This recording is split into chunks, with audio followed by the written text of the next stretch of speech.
Olá, professora e professor, sejam muito bem-vindos ao nosso curso da Olimpíada Brasileira de Astronomia e Astronáutica, direcionados para professores. Eu sou o professor Dr. Marcos Calil e estamos aqui na videoaula número 2, isso mesmo. E o que nós vamos aprender? Sobre a origem do universo. Mas eu vou aproveitar também para falar como as galáxias se formaram e como o Sistema Solar se formou.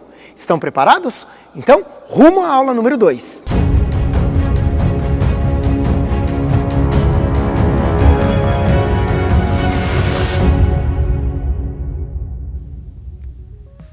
Apesar de ser um tema avançado para a idade dos nossos alunos, ainda assim é possível apresentar para eles como o universo se originou de forma simples e bastante, mas muito motivadora. Afinal, esse assunto não é solicitado de forma tão direta e aprofundado na OBA. E o que eu quero dizer com isso? Bom, vamos a alguns exemplos aí.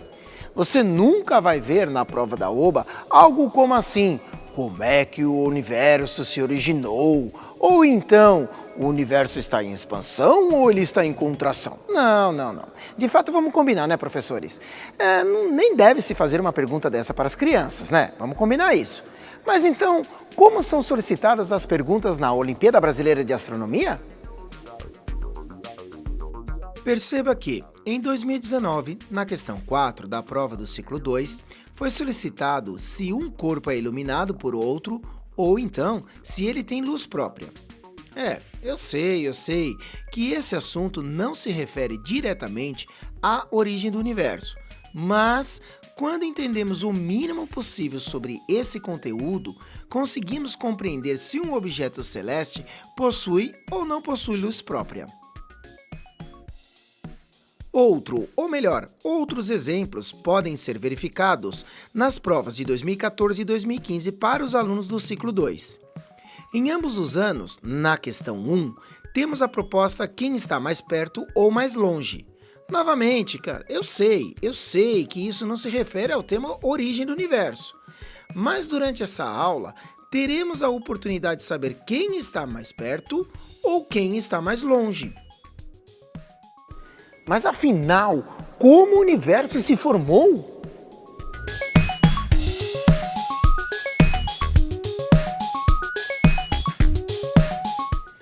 Temos aí uma pergunta muito antiga e que dá muita discussão. Bom, para evitar confusões, vamos deixar bem claro que iremos explorar a visão científica. E para começar, vamos falar sobre a grande explosão. Não é dessa explosão que eu estou falando. Eu estou falando do Big Bang, a grande explosão.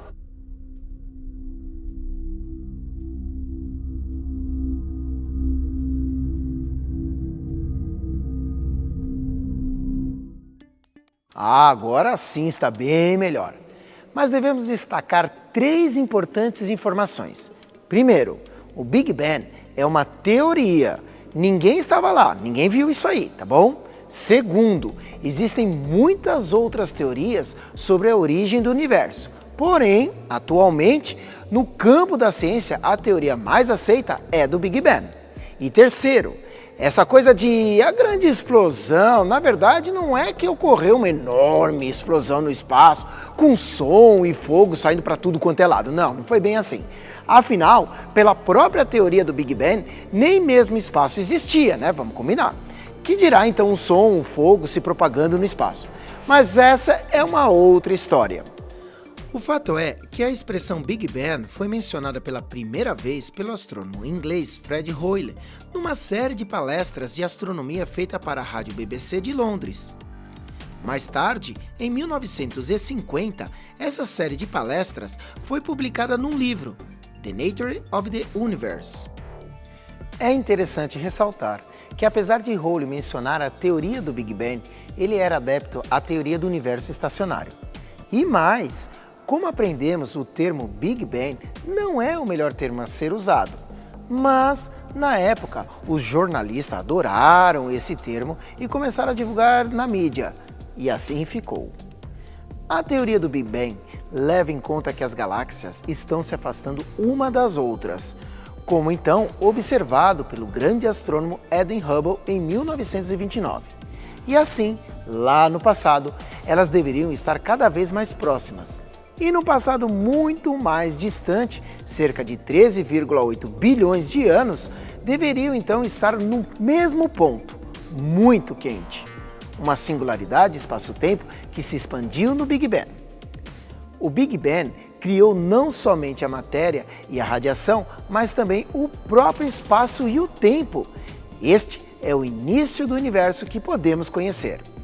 E milhões de anos depois, essa matéria condensou-se em galáxias.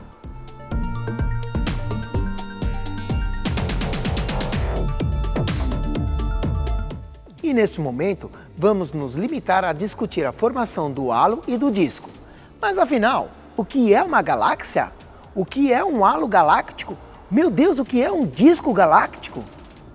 Vamos por partes. Primeira pergunta, o que é uma galáxia?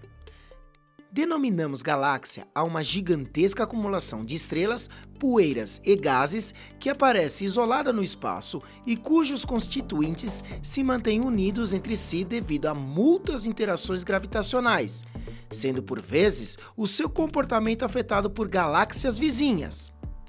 Além disso, tomando como base a nossa galáxia, também chamada de Via Láctea.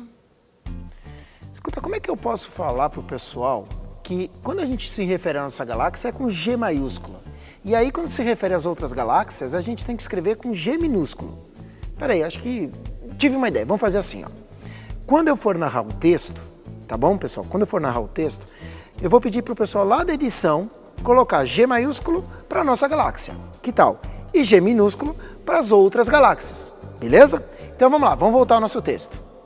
Além disso, tomando como base a nossa galáxia, também chamada de Via Láctea, podemos pensar que dentro de cada galáxia existe a possibilidade da existência de nebulosas, aglomerados estelares, planetas, luas, asteroides, cometas e tantos outros objetos celestes. Beleza! Pergunta respondida. O que é uma galáxia? Solucionado. Agora, vamos ver quais são as partes constituintes de uma galáxia. As 4 partes principais que formam uma galáxia são: o núcleo central. Bem, como o próprio nome diz, esta é a região mais central da galáxia. Uma outra região que envolve o núcleo central é chamado de bojo. Já existe o disco galáctico. Este é o principal componente visível nas galáxias espirais, ou seja, galáxias semelhantes à Via Láctea. Ela é constituída de estrelas, gás e poeira que orbitam em torno da região central desses objetos. É uma estrutura bastante achatada. E também existe o halo galáctico, região externa das galáxias contendo a população estelar mais afastada. Normalmente, esta população é constituída de aglomerados estelares globulares e estrelas muito pobres em metais que se acredita estejam entre os objetos mais velhos das galáxias. Muito bem, após essa aula sobre o que é uma galáxia e suas principais partes constituintes, podemos voltar então ao nosso tema principal desse capítulo, como as galáxias se formaram. Mas antes, devemos saber que, por sua vez, durante o processo de formação das galáxias, lá dentro de cada galáxia foram se formando estrelas, planetas, luas e muitos outros objetos celestes. Vamos explicar melhor utilizando o exemplo de uma galáxia qualquer. As primeiras estrelas e aglomerados globulares foram formados em uma distribuição irregular e extensa, caracterizando uma nuvem de gás. Devido à movimentação de rotação dessa nuvem de gás, grande parte da matéria existente começou a se espalhar, formando o que chamamos de disco galáctico.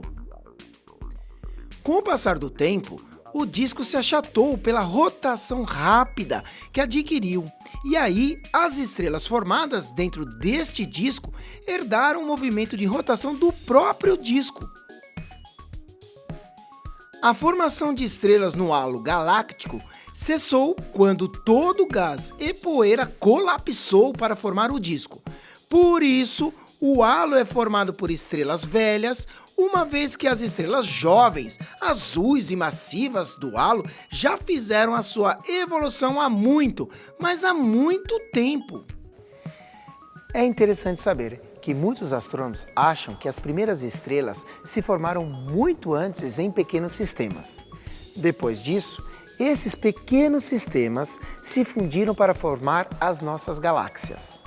Bem, passados milhões de anos após a formação das galáxias, o universo continuou se expandindo e as galáxias continuaram a se afastar uma das outras.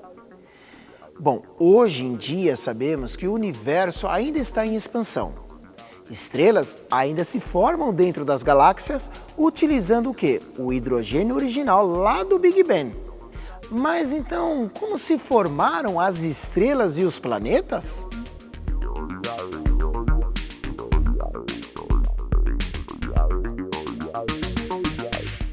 Para responder à questão sobre como se formaram as estrelas e os planetas, temos que utilizar um modelo muito conhecido por nós, o Sistema Solar. É isso mesmo. E assim, desta forma, podemos até melhorar a nossa pergunta. Como o Sistema Solar se formou?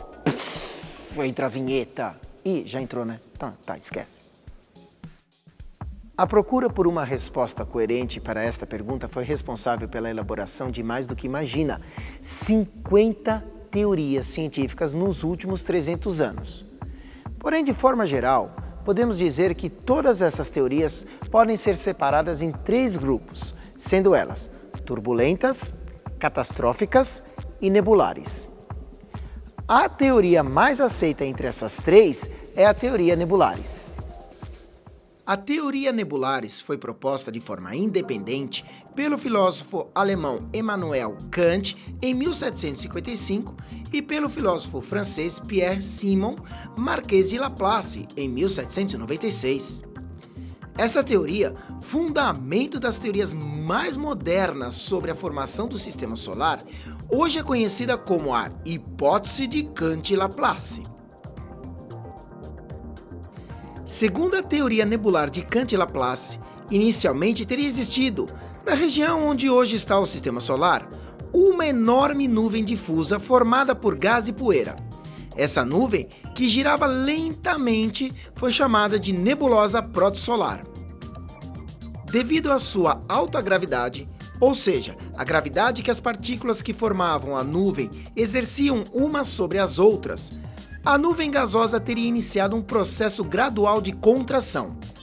À medida que a nuvem se contraía, sua velocidade de rotação foi aumentando gradualmente, como então exige uma das leis fundamentais de conservação, a conservação do momento angular.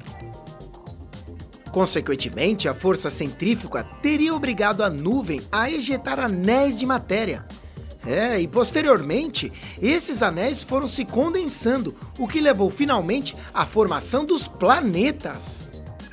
Essa teoria foi sendo refinada ao longo dos anos por eminentes pesquisadores, e aí passando a ser a mais aceita entre todas as teorias, sendo agora então conhecida como modelo padrão. E assim, de forma bem simplificada e resumida, o nosso universo foi formado, composto por milhares de galáxias, matéria escura e energia escura. Mas esses temas sobre matéria escura e energia escura ainda não são para os nossos pequenos alunos cientistas, ok? E mais uma coisa, lembrei de uma coisa. Sobre aquela questão da prova da Oba, lembra? Agora sabemos que as galáxias emitem luz, isso mesmo. Afinal, como uma galáxia ela é composta por bilhões e bilhões de estrelas, a luz emitida da galáxia, na verdade, é originada das estrelas. E também vale lembrar que os planetas, eles não emitem luz, eles apenas refletem a luz que provém da estrela que orbita. Bom, chegamos então no final da nossa aula número 2. Na próxima aula, nós iremos aprender como a Terra se formou. Sendo assim, eu espero você nessa aula número 3. Bons céus para todos nós e até lá!